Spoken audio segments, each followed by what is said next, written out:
ನಮ್ಮ ರಾಜ್ಯದಲ್ಲಿ ಸರ್ಕಾರಿ ಇಲಾಖೆಯಲ್ಲಿ ಅತ್ಯಂತ ಕಠಿಣಕರವಾದಂಥ ಕಷ್ಟಕರವಾದಂಥ ಕೆಲಸ ಮಾಡುವಂಥ ಇಲಾಖೆ. ಎಲ್ಲಿ ಕಳ್ಳತನ ಆಗಲಿ, ಎಲ್ಲೇ ಕೊಲೆ ಆಗಲಿ, ಯಾರು ಹೆಚ್ಚು ಮಾಡಿದರೂ ಅದನ್ನು ಶಾಂತಿಯುತವಾಗಿ ನಾವು ಬದುಕಲಿಕ್ಕೆ ಕಾರಣ ಪೊಲೀಸ್ ಇಲಾಖೆ ಅಂತ ಹೇಳಲಿಕ್ಕೆ ನಾನು ಬಯಸ್ತಾ ಇದ್ದೇನೆ. ಅದರಿಂದಾಗಿ ಸರ್ಕಾರದಲ್ಲಿ ಇವತ್ತು ಅವರಿಗೆ ಸಮಯಕ್ಕೆ ಸರಿಯಾಗಿ ವಾಹನವನ್ನು ಕೊಡಲಿಕ್ಕೆ ಆಗದ ಕಾರಣ ಅವರು ಪಬ್ಲಿಕ್ಕಿಂದ ಇಂಥ ರೀತಿ ವಾಹನವನ್ನು ಕೇಳ್ತಾ ಇದ್ದಾರೆ. ನಾವು ಮಂಗಳೂರಿನಲ್ಲಿ ಪೊಲೀಸ್ನವರಿಗೆ ನಮಗೆ ಸದಾ ಅವರು ಸಹಕಾರವನ್ನು ಕೊಡ್ತಾ ಇದ್ದಾರೆ. ಅವರಿಗೆ 2 ವಾಹನವನ್ನು ಕೊಟ್ಟಿದ್ದೇವೆ.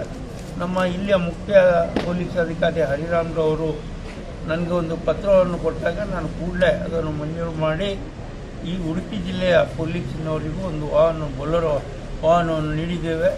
ನನಗೆ ಭಾಳ ಖುಷಿ ಅನಿಸ್ತದೆ. ಪೊಲೀಸ್ ಇಲಾಖೆ ಎಲ್ರಿಗೂ ಬೇಕಾಗುವಂಥ ಇಲಾಖೆ.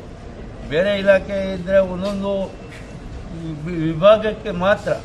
ಇದು ಎಲ್ಲ ಕಷ್ಟಕಾಲದಲ್ಲಿ ಏನೇ ಆದರೂ ನಮ್ಮನ್ನು ಶಾಂತಿಯುತವಾಗಿ ನಾಗರಿಕರನ್ನು ಬಾಳ್ವೆ ಮಾಡಲಿಕ್ಕೆ ಆಗುವಂಥ ಇಲಾಖೆ ಪೊಲೀಸ್ ಇಲಾಖೆ.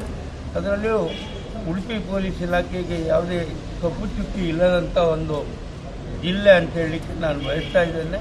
Thank you. ಎಲ್ರಿಗೂ ಒಳ್ಳೆಯದು.